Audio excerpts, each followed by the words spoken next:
It's the World This Week in partnership with the Daily Beast. Joining us, Vivian Walt, Paris correspondent for Time Magazine. How are you? Good evening. Very well. Thank you. All right. Joining us as well, Luke Baker, Paris bureau chief for the Reuters news agency. Quiet week, right? Yeah, totally chilled out. Okay, all right. Victor Mallet, Paris bureau chief for the Financial Times. Welcome to the show. Good evening. The World This Week, where you can join the conversation on Facebook and Twitter, #World This Week. Yes, it is a slow motion car crash, and try as we may on this side of the channel, confession time, we are absolutely glued to it. It's March 29th, aka should have been Brexit Day.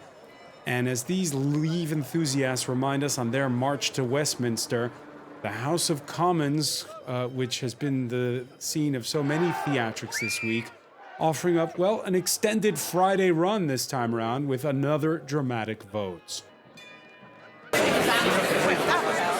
ayes to the right, 286.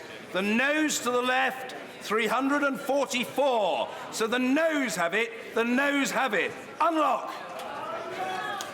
Luke Baker, 58 votes, the margin as Theresa May's divorce deal, albeit truncated this time, fails yet again. There's talk of her being forced out. There's talk of a general election. There's talk of Second referendum, potentially. I mean, there's talk of any number of things. I mean, I think at this stage, pretty much anyone come up with any idea, it could be considered by either Theresa May or by Parliament. We've gone from sort of tragedy into farce. I don't know what comes after that, but we could be about to go back to tragedy, I think, because really we're again at that place where your back's up against the wall. April 12th now looks like the new cliff edge. She, from what I'm even hearing, even in the last sort of hour or so, there's a possibility of a meaningful vote for, which would be an attempt to put the same deal back to Parliament as she's sort of getting slightly closer to getting a majority. This was a semi-meaningful vote. Sort of 2.5, let's say. Right. I don't quite know how she'd go from how she get it past the Speaker, which we've discussed before, because he's had sort of, you don't want to bring back the same vote, having been defeated now 3 times, you can't bring it back in the same form to Parliament, but somehow, they can find a way around that. But we really are in a sort of, I mean, anything goes, create what you can, come up with any ideas you can. And the only thing that I think I would say for sure is that I do think no one wants to leave over a cliff edge, for sure. There are people in Parliament who want to leave, but it's not going to happen. So I think we really are facing the point where you get an extension, and a lengthy extension. I just don't know how that's going to happen. All right, let's bring in Georg Blume, who was... Paris traffic could not keep him away. Paris correspondent for Die Zeit. How are you? Thank you. Fine. All right. Before we turn to you, Georg, what you've missed so far, I'll brief you, is Luke telling us that it's all sorted for Brexit. Yeah. Right? Okay. Victor Mallet, the ball now back in Parliament's court next Monday. We all know how that went on Wednesday with those 8 indicative votes rejected by the House of Commons. Yeah, it was mesmerizing to watch every single one of the proposals coming up with a no. I mean, this was just, it's almost embarrassing to be British at the moment, I'm afraid.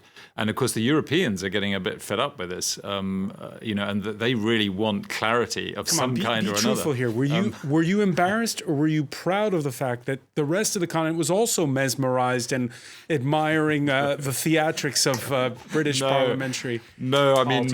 mean, my daughter's 21 today, and this would have been the Brexit day, and she was saying, thanks, Dad, great birthday present. I mean, a lot of young British people are really upset by this and appalled by what's happening. And I think, especially obviously those who are Remainers, and it's just a very difficult situation that we find ourselves in. And there is no clear path. We could have another election. I think most political commentators in Britain think Theresa May should stand down and Is there already a power vacuum? Yes, absolutely. That there is no, she has no control of her cabinet, let alone her party, let alone Parliament. So there is definitely a power vacuum. Vivian Walt? It's just astonishing to me that Theresa May is still in her job. I simply don't understand it. It's nearly 3 years. This is the kind of conversation we ought to have had, like back in maybe September 2016.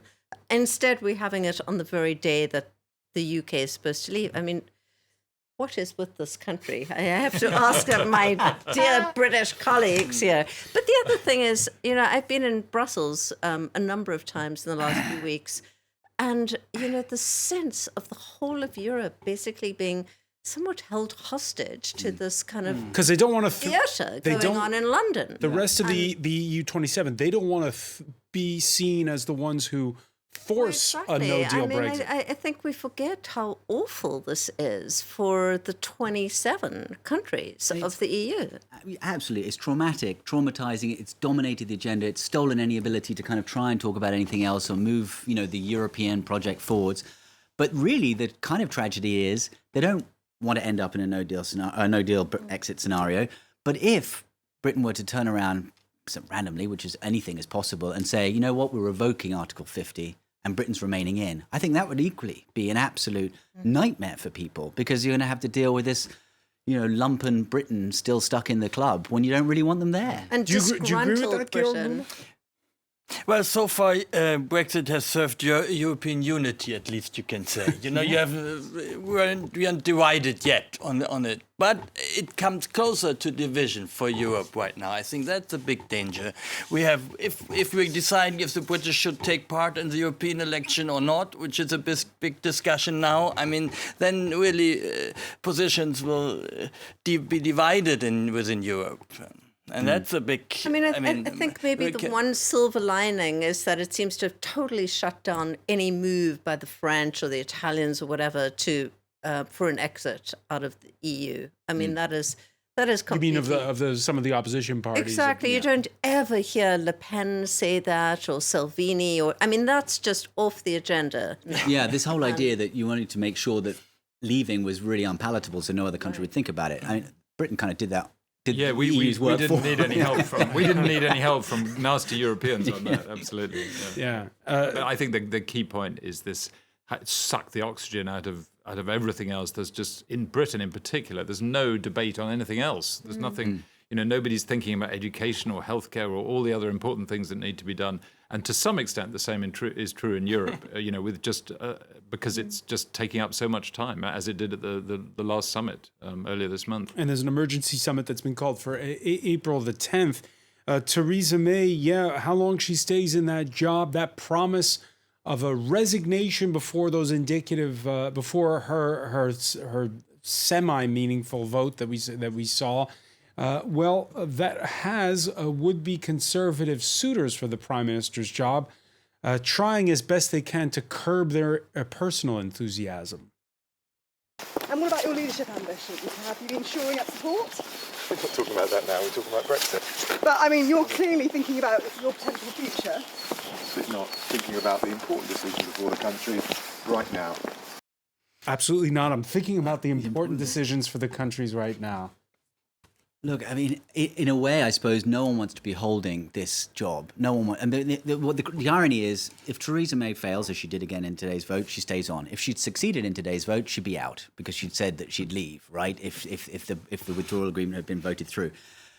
So now we're in this odd situation where she's failed, and therefore she gets to sit in the hot seat until something is achieved, or else, because I can't really see an election happening. I don't think that really helps resolve anything, really. I don't think the DUP necessarily wants it. I don't think Labour may want it, but certainly from the Conservative point of view, I think we open up a dog's breakfast of bun fighting. You don't see an election happening, Victor Mel? No, I think it's quite possible. It's as Luke says, it's not what any of the parties really want, but that doesn't mean it won't happen because the situation is so chaotic that it's hard to see any other solution on the British political side, and that may happen with or without a no-deal Brexit on April the 12th. All right, slowly and surely on this side of the continent, we're getting more and more familiar with the names of the backbenchers, of the different personalities in Parliament. There's one person who most French people know by now, and in his Monday column in the Daily Telegraph, the punchline of that column splashed across the front page, "Let my people go," Boris Johnson, the former foreign minister, explained why he'd still be voting against Theresa May's divorce deal. But then came that promise of the PM's resignation. And then later in the week, a change of heart. It is very painful to vote for this deal, but I hope we can now work together to remedy its defects, avoid the backstop trap, and strive to deliver the Brexit people voted for. Do you see the prospect of Prime Minister Johnson?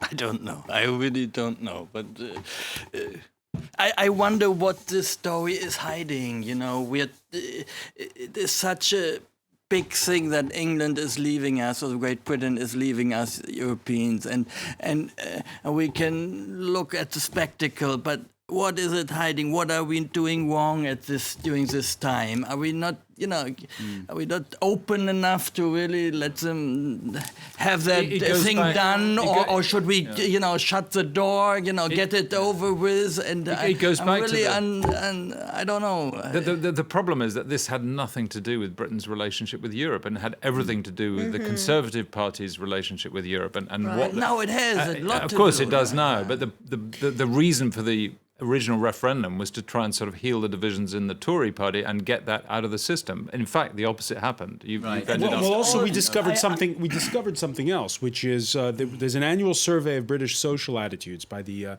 UK's National Centre for Social Research. It shows that loyalty to a stated political party has eroded since the 1980s. Citizens identify much more strongly with Brexit preferences than with a party. And you have 40% who feel strongly in favor of staying, 40% who feel strongly in favor of leaving.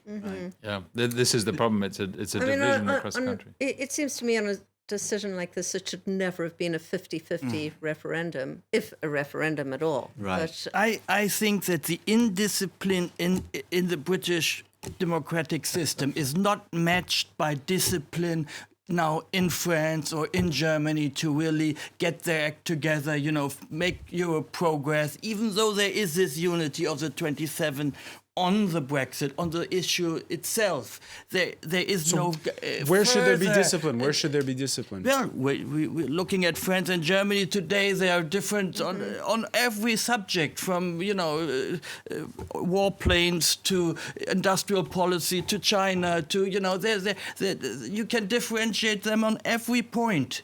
And England is not there anymore. So you have the three major countries, England, France, Germany, not together on one single issue if you look closely at things. And that's really, hang on, with England being so, away now in all our minds, it's really,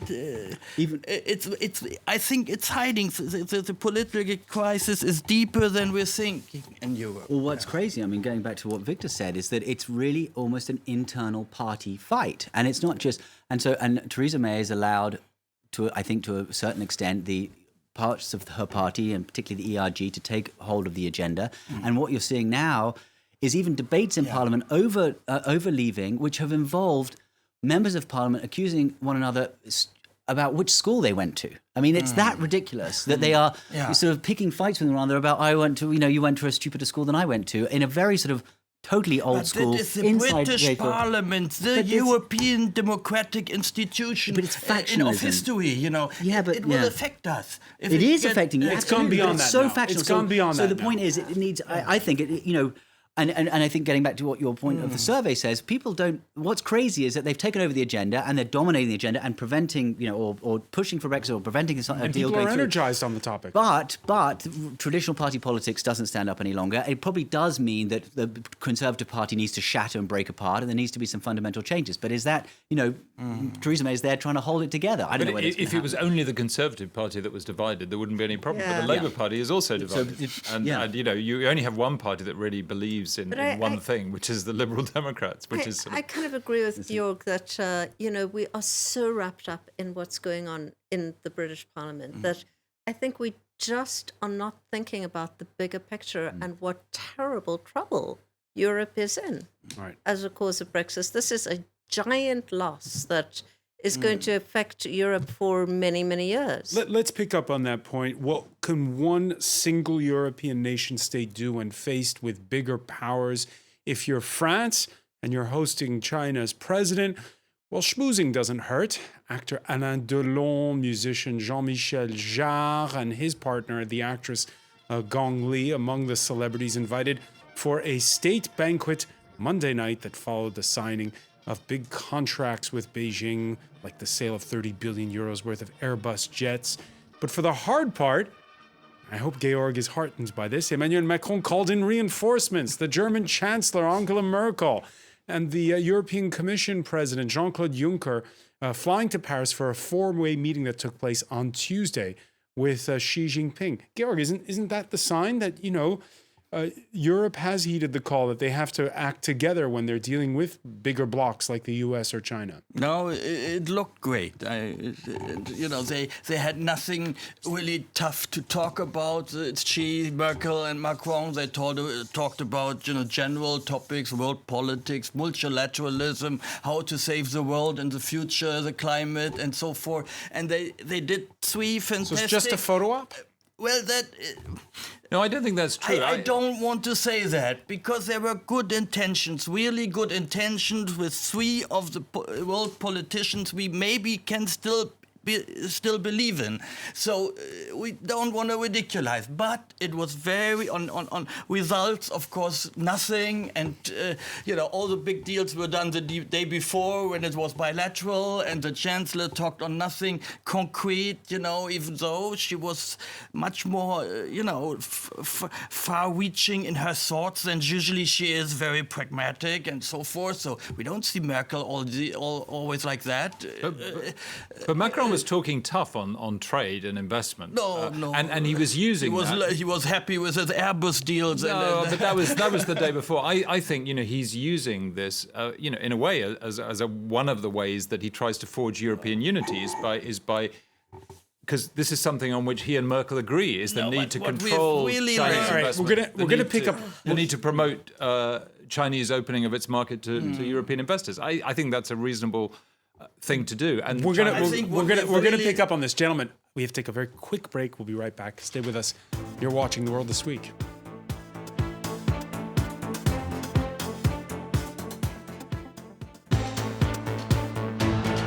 Welcome back, or welcome if you're just joining us. It's The World This Week. The World This Week in partnership with The Daily Beast. We're in the company of Vivian Walt, Paris correspondent for Time magazine, Luke Baker, Paris bureau chief for the Reuters news agency, Victor Mallet, Paris bureau chief for the Financial Times, and Georg Blume, Paris correspondent for Die Zeit, the author of, how would you translate L'ami indésirable, the unsavory friend? Yeah, maybe unwanted friend, if...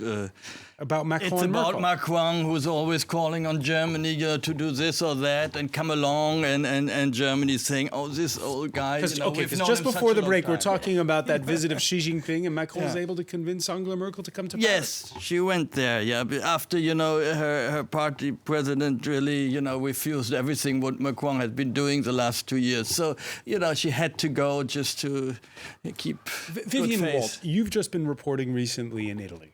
Now, how does it go down in Italy when they see that it's Macron and Merkel talking to Xi Jinping in this manner? Well, I'm not sure that they... Well, don't forget Xi had been in Italy. He had just come from Italy.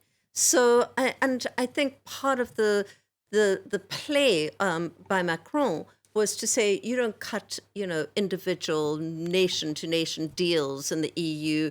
This is the way we do business. Because it was that big signing ceremony last Saturday where Italy signed on to the Belt and Road Initiative. Very crucial. And it was Italy's way of saying to the EU, what have you guys done for us recently? What you've done is squeeze us for every drop. That let Macron and Merkel look so powerless when they were finally up to Xi. It's just to pick up on our Brexit conversation. You have, yes, Juncker, Merkel, Macron, but you don't have the British there. And I think that is totally weighing on the minds. In fact, I know from my interviews, weighing on the minds of French officials, certainly, that they now squeeze between the US and China. And they're way behind on all sorts of things, artificial intelligence, all sorts of things. Especially on geopolitics, because that's the area where, even in the case of Brexit, France and Britain want to keep on with their security cooperation, defence cooperation, anti-terrorism cooperation. And Macron has gone out of his way, and the British have gone out of their way to say they're going to keep that bilateral relationship going because it's so important on the security front. But you're right, that's exactly why it's important that that the British weren't there. But I mean, Italy has really shown up. China is building ports in Italy now, and the freeways in the Balkans, and all this policies the Europeans should have done, a long time ago. Especially Germany should have, pressed the UE with money to do it. We didn't invest it. Part of the reason Brexit got voted for is they had the impression that the EU, as 27, didn't defend against steel dumping, against some of these issues from the outside world. Well, I don't know. I think part of the reason why Brexit was voted for was more about immigration, a sense of sovereignty. I don't think people really had an understanding of the issues either that the EU was doing for its member states or what Britain was gaining from membership. But to go back to the point, I mean, absolutely, China is either investing in or owning ports in everywhere from Athens to utilities in Portugal, signing up Italy to the Belt and Road Initiative, and France and Germany really are left saying this needs to be a two-way Silk Road initiative. I mean, we've heard that phrase 1,000 times. And saying, trying to push for a greater opening of markets, I think really ultimately for procurement contracts for French and German companies in China. And that's one final question on the format, even if it was largely symbolic. Next month is going to be another EU-China summit. So you have 27 nations, the Commission president, and the Chinese together around a table. The fact that Macron decided to have sort of a smaller core committee, good or bad idea? Well, I mean, Xi is not going to be there at the EU-China summit. It's a different level. So Good idea. Of course, Merkel and Macron have to, put up front. We have to look at them together on such a world stage, and they rarely do that. It was a good try. the trouble is, I mean, China has successfully divided the European Union. It's taken out the Eastern European states and put them in this kind of 16+1 process. But I don't think we should worry, or the Europeans should worry so much about Chinese investment in infrastructure. I think that's actually a good thing. It's not, you can look at it as a kind of security risk, but that's not really the point. I mean, if they want to spend their money on southern European states and developing them, I think, Europe should welcome that. And indeed, Macron and Merkel are not saying they're opposed to Chinese investment. What they're worried about is Chinese purchases of kind of, high-tech companies so that they can do their own thing in high-tech and never buy anything from Europe. That's a slightly different point. There was one big change in what Merkel and Macron said, that China is not a strategic rival in Africa. They have never said that so clearly before. We want to, basically multilateralism in Africa will be that China and Europe do these things together, whatever is to be done there. That was immense. I mean, that could work for Southern Europe too, I don't know. But it was an immense change because all our governments had been saying this is new colonialism, what China is doing in Africa. But I also think we were all. But China's just become a superpower, and that's what superpowers do. Superpowers get unpopular when they spend money. They get unpopular when they exert their power. Exactly. But, any sort of realistic other superpower is just going to say, look, this is the way the world is, and it is the way the world is now. China is powerful. And the reason why I think it is, and also a worry for the EU leadership, is that the coherence of the EU, a lot of the time for the smaller member states, depends on those structural funds that come from Brussels. And if China intermediates there with much less conditionality and is, investing heavily, it really does, put a big question mark over EU sort of commitment to the European Union, commitment to the way forward. And I think that is a worry. At least the Chinese would think so. They care for their regions and their poor regions. They consider that the duties of a big power. And Europe and Europeans, especially French and Germans, are not up to thinking of themselves as having duties as big powers. It's been more than a month since Algerians started staging the biggest protests since independence from France, calling for the removal of the country's ailing president. On Tuesday came signs the inner circle was perhaps wavering. The chief of staff of the military, Ahmed Gaid Salah, calling for the Constitutional Council to invoke Article 102 of the Constitution and remove an Abdelaziz Bouteflika who's been partially paralyzed by a stroke since 2013. But rather than celebrations, that sparked wariness from citizens mindful of past army coups. Our duty as the National People's Army is to overcome our significant challenges in accordance with our mission as stipulated in the Constitution, from which we have never and will never depart. So the translation from that is we're not going to stage a coup. We heard the answer from the street this Friday. 1 million people in the streets. Absolutely. And, I think the tragedy of Algeria is that le pouvoir, as they say, has had such a grip on this country for so long that there's a real vacuum in that you have no real leaders coming out of the street revolt. But what is interesting is that right after the Arab Spring, if you went down to Algeria and spoke to people would say, oh, we're not going to have like Arab Spring revolution here. We've been through war. We, don't want conflict. But that generation is dying off. And you have, an entirely new generation now who are of voting age. They still are wary, though. The demonstration day, 1 million people, at 5 p.m., there's a sort of an unwritten rule. They all go home. They don't want any trouble. They certainly are very, and rightfully so, very averse to this turning into some violent revolution. And I think there's a great wariness of that.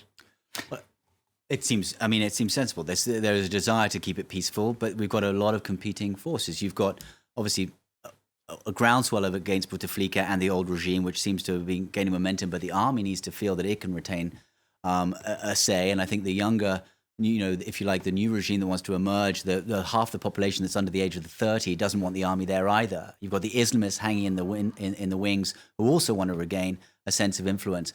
So you've got this standoff, I think, with 1 million people on the streets, but the real and holding, I think, a peaceful line, a real desire to see change without the need for some sort of violent insurrection, and not wanting to follow what happened to them back in the late 80s, early 90s. But how you resolve that, the cards really are in the military's hands at this stage, I would say. And I think that's the threat is when the temperature boils over and when it gets too tense after a month. Yeah, the real problem is the military. These elderly generals have got themselves so inextricably linked into the economy and corruption, as have the people, these sort of shadowy figures who support them. That's the problem. How do you sort of withdraw from power when you are basically running everything, and the whole economy is utterly dependent on energy exports? There's very little sort of other functioning parts of the economy, and you've just got a huge. It's similar in some ways to Pakistan, where you have this kind of army is not necessarily nominally in power, but is actually in power and is very reluctant to give up because it doesn't want to let go of its financial interests. Like Egypt. But there is some hope that Algeria is the most modern society in Northern Africa now. I was in Algeria in '88. Careful, you're gonna annoy Moroccans and Tunisians. But with this kind of constant demonstration, what they're doing right now peacefully within a month already, that's a big thing for all these people. That's what you mean by modern. And that gives you strength, modern. that gives you political engagement, that changes your way of civility. And in '88, they were already ahead with that youth movement, which started and nobody at that time would be thinking the radical Islamist would follow, what indeed happened in Algeria, and would discredited the movement in '88. And maybe they are just because they have had that bad experience, they can do this movement without any danger of turning towards Islam radicality, and there are many experts who are telling us now, look at the people, they know that religion is not a political topic for them. The Islamist group are already integrated in the power system, so they are not part on the road of what's happening in the world. So that is really positive. It's difficult with the come out and how the but the generals are not Islamists. They are secularists, so they have a chance of moving that dictatorship. All right, the standoff in Algeria. From that, we talk about the standoff between Venezuela's rival leaders. It seemed for the past couple of weeks to be drifting into something of a stalemate. Now, though, comes a Cold War sense of heightened tension. With the wife of the U.S.-backed opposition leader Juan Guaido at the White House on Wednesday, Donald Trump reacting sharply to news that Russia had deployed 2 military plane loads worth of troops and supplies to Caracas to back Nicolas Maduro. Russia has to get out. I would like to stress that Russian specialists and experts came to Venezuela in keeping with the provisions of a bilateral, intergovernmental agreement and military and technical cooperation. Russia is not changing the balance of power in the region. Russia doesn't threaten anyone, unlike officials in Washington. Vivian Walt? Well, it's not unlike Algeria. You have a huge oil power like Algeria and a street revolt to get some, to basically shatter the status quo. I mean, I think with Russia, aside from anything, Russia is heavily invested in Venezuela's oil industry. And as far as they want their money back. Exactly. They're owed billions. They want their money back, and they also don't want to have this huge oil power in the U.S. orbit of control. So it's their major foothold in that Western Hemisphere, and so yes, I mean actually it's interesting that it's taken so long for it to get to be a kind of U.S.-Russia conflict. That's it. The two plane loads were only 100. Military personnel. I mean, this is not an army. This was about military aid, repairing military equipment, stuff like that. Military advisors or whatever. This is not about sort of sending an army to fight for the Venezuelan government. I mean, the dangerous thing is that Trump's foreign policy is totally unpredictable and hard to fathom, even for his own, his own Secretary of State doesn't really know what's going on in Trump's mind, and I think that is a potential danger. However, I can't see Trump sort of really risking anything major for Venezuela, a country, south of the Mexican border. It just doesn't seem plausible. But it's also interesting, it gets back to the geopolitical point, right? Not just Russia, but China as well. I think Juan Guaido, the interim leader, or the presumed kind of potential leader of Venezuela, was saying today that China is supplying aid shipments of medical equipment and foodstuffs coming into Venezuela. And they're also saying, less vocally than Moscow, that the United States needs to keep quiet. And I think again it shows that vacuum of geopolitical leadership, that Trump is unpredictable, and while he may sort of want to throw his weight around, doesn't do it in the same sort of way. He's supporting autocrats in some places and Democrats in others, right? And that is a fundamental problem for people who are trying to be on his side. But if you're tactical, like the Chinese and the Russians are, they can gain. Yeah, all right. Absolutely. Finally, it was the week where Narendra Modi declared India a space superpower. A missile fired from a testing facility in Odisha on the east coast of India, downing a low-orbit satellite at an altitude of around 300 kilometers. The PM quick to boast on a campaign stop in Uttar Pradesh that it puts his country in the company of the U.S., China, Russia, and claiming in the run-up to next month's general election that the opposition Congress Party could have done this years ago when it was in power.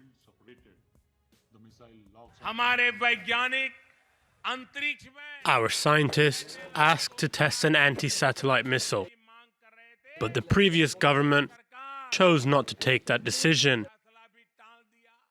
To make India strong in the 21st century and for the safety of our country, this decision should have been taken far earlier. So, of course, it is a campaign issue, Georg Blume, and I'll read you this tweet from opposition leader Rahul Gandhi.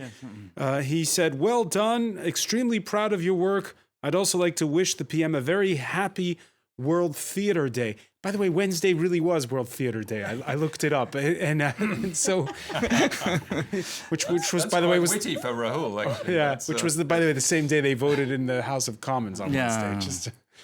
Yeah, but we should not underestimate the meaning of what Modi has decided for. Mohammed Singh, his predecessor, I think if he didn't take that choice, that was because he thought he was not a big power politician, or he didn't think India in that big power game, and was more somebody looking at development. And Modi is trying to put India in that big power game. And if Pakistan goes along with it, very well. If it is still a dangerous game, because nuclear power relations between China, Pakistan, and India are not as tested as the one between the US and Russia, and whatever happens between the so this is cause for concern.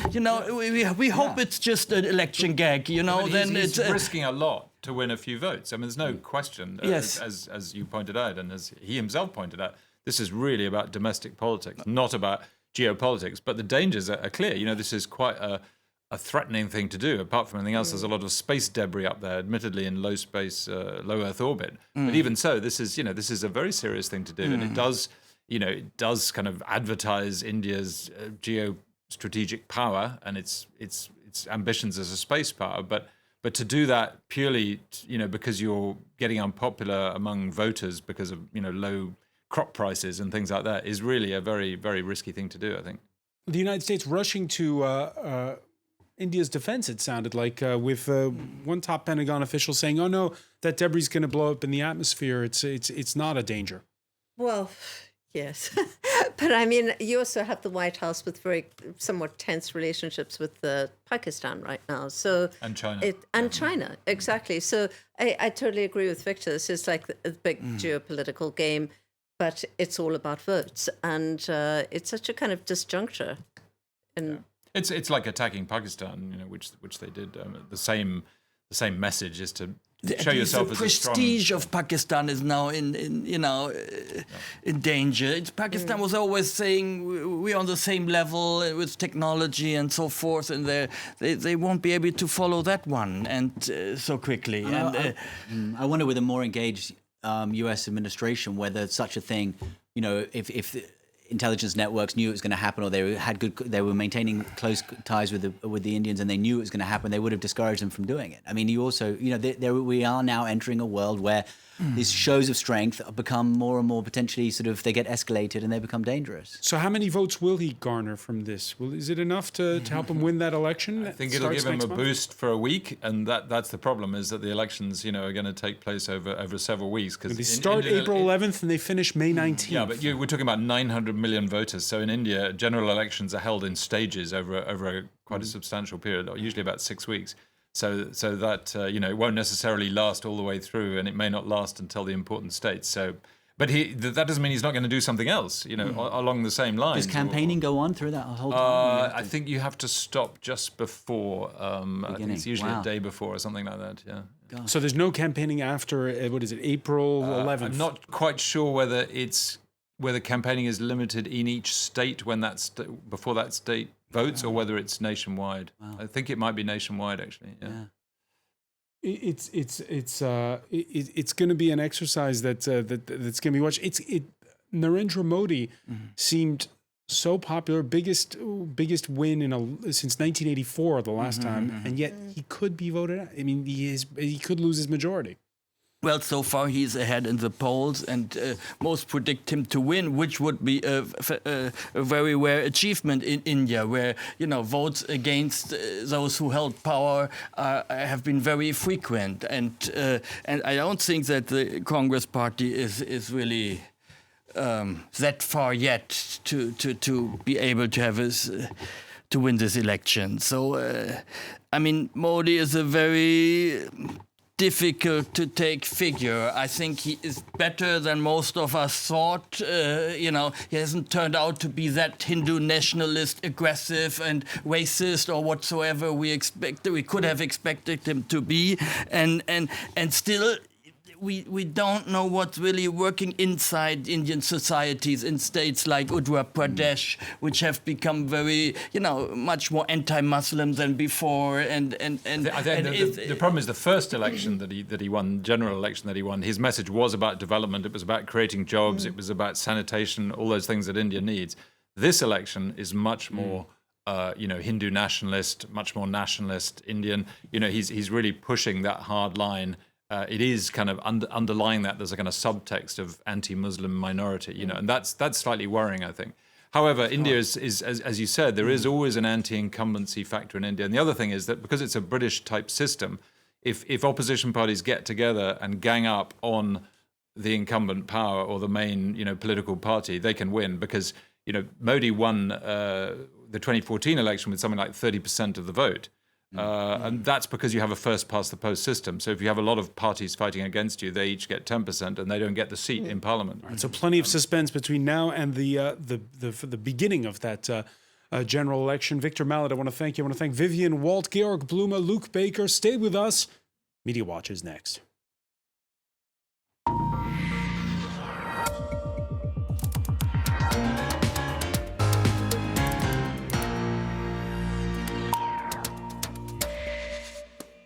And we say hello to Simon Harding. Good evening, François. Good evening, everyone. Simon, it is so easy to get distracted when you look at social media and you type the word Brexit. Yeah. Well, I'm always in this position on a Friday night talking to you about Brexit, aren't I, François? And yes, it is. It's the social media sphere really going into meltdown after today's vote in Parliament once again. I'd like to start off with this cartoon, which came out not too long ago, Forever Brexit, with Theresa May going in a loop here, all by herself, looking very dishevelled, and as you can imagine, in this kind of situation. This, a very simple tweet, but one which I think quite resumes the situation quite well from this user. Brexit chaos continues, you know, very simple. I think that's really the predominant feeling that we're getting from users. 3 words in a tweet, that's good. That's very good. Strong message conveyed as well. This as well, another, very common perspective and idea coming out. An interesting graph sums up Brexit perfectly. Chances of it turning out well, none, but in yellow as well. So you kind of get the idea how and where people are going with that one. This is from a Conservative MP, Lee Rowley, who says, I voted Leave and I'm dedicated to seeing it through. Today I was asked to agree an unchanged and flawed deal, which I profoundly believe to be bad for my country. I will not be bludgeoned into doing so. The Brexit fight continues, but the deal should be dropped. Let's just leave. So I believe Rowley there advocating for a very hard Brexit on April the 12th. This was a statement released by the European Commission shortly afterwards, which has since been tweeted. Less punchy by the looks of it. And retweeted, yes. A very bland format. But essentially, the important line, François, is here at the bottom. A no-deal scenario on April 12th is now a likely scenario. So right. I think there really is this call out to all the member states of saying, you know, get ready. This is actually probably going to happen.